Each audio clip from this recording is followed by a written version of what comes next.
인간이 참 뻔뻔한 자가 많지요.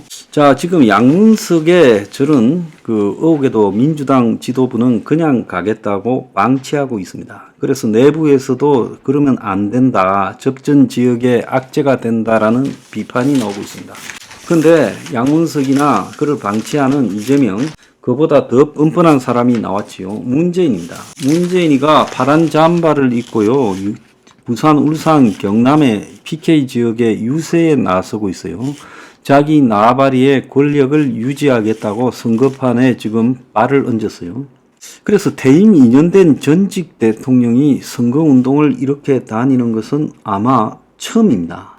그러면서 파란 잠바에 청바지를 입고, 자, 이제 민주당의 색깔을 딱 드러내면서 이렇게 못하는 정부는 처음이다. 눈 뜨고 나니까 후진국이었다. 이런 말들을 하고 다녀요. 너무 후진 말을 하고 있죠. 부인 김정숙이까지 데리고 다닙니다.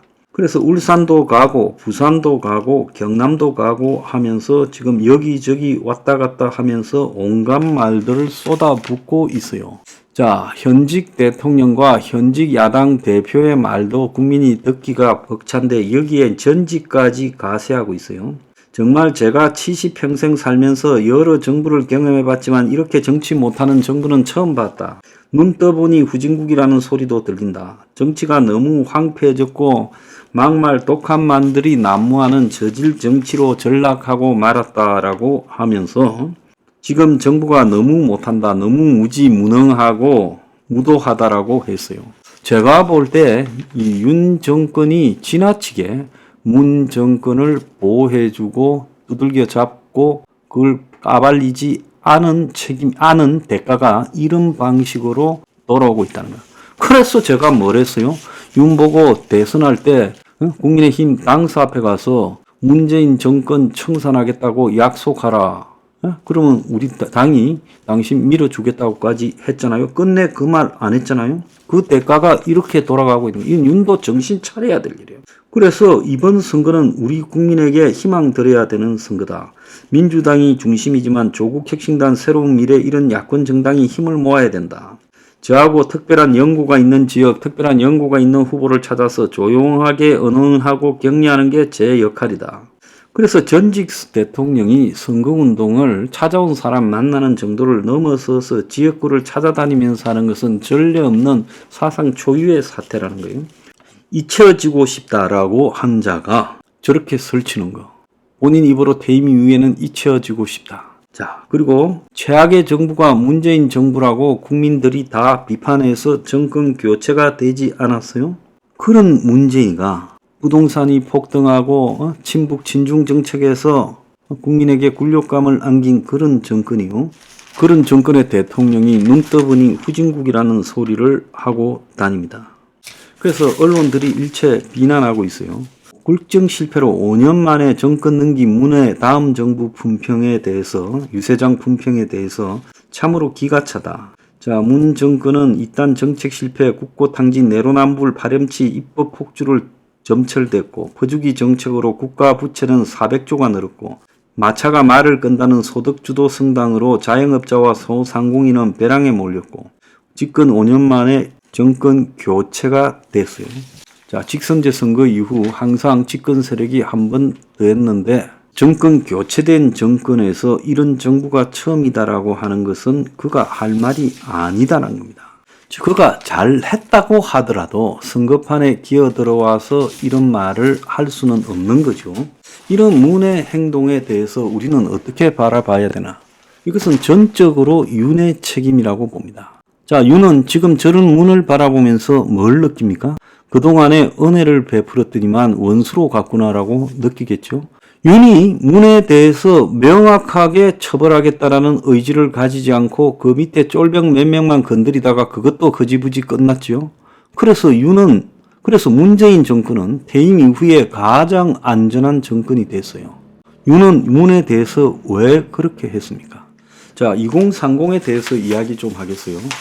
자, 이재명이는 대장동 아파트를 가지고 지금 김만배 일당과 유착되어서 1,000만 원이면 살 수 있는 아파트를 2,400만 원에 사게 만들었습니다. 그 아파트가 한두 채가 아니라 대장동 일대의 아파트가요, 무려 6,000세대가 넘지 않습니까? 그래서 이 거대한 하나의 신도시 가까운 거죠. 6,000세대면 거주 인구가 2만 명이 훨씬 넘는, 자, 이런 지역을 해먹어 버렸습니다. 그리고 거기에 이 김만배와 이재명 사이에 재판이나 대북 송금에 여러 가지 지금 서로 간에 수사 대상이 되고 재판이 진행 중에 있습니다. 그러면 대장동만 그런 게 아니라 이재명이 백행동도 그랬고 위례도 그랬고 정자동도 그랬습니다. 성남 FC와 관련된 문제도 딱 문제지요. 그럼 이런 이재명의 버릇들, 그리고 그 주변에 있는 이재명의 척근들, 부패한 척근들, 그리고 개발업자와의 유착, 이런 것들은 이미 재판에서 최종 판결이 안 나와도 다 짐작해 볼 수 있는 거 아니겠습니까? 그러면 집 때문에 고통받는 2030들이 도대체 어떤 판단을 해야 되겠어요? 조국 안 보세요. 조국부터 시작해서 부인 정경심이, 그리고 그 딸 조민이 다 유죄를 받았어요. 그리고 징역형을 받았거나 곧 받아야 되거나 벌금형을 받았습니다. 조민도 1,000만 원 나왔죠. 벌금요. 자, 그러면 그들이 이런 형을 받게 되는 기본적인 이유가 뭡니까? 민주주의 사회에서의 가장 중요한 경쟁의 공정을 깨트렸다는 거 아닙니까? 조민은 중학교에서 고등학교 갈 때, 고등학교에서 대학 갈 때, 대학에서 대학원 갈 때, 그리고 의전원 갈 때, 그리고 의사가 되는 과정, 여기서 전부 부모 백으로 그야말로 신분 세습을 위한 이 스펙을 갖다가 조작했다는 거예요. 딸한테만 그런 게 아니라 아들도 로스쿨 보내려고 그렇게 했다는 거예요. 그리고 아들의 미국 시험까지 대신 쳐줬다는 거 아니겠습니까? 그러면 이런 것들을 바라볼 때 어떻게 해야 될 거냐? 진짜 민주주의의 가장 중요한 게 높은 신분을 쟁취하기 위한 자유로운 공정한 경쟁 보장이 민주주의 가치의 핵심 아니에요? 자본주의에서도 핵심이죠.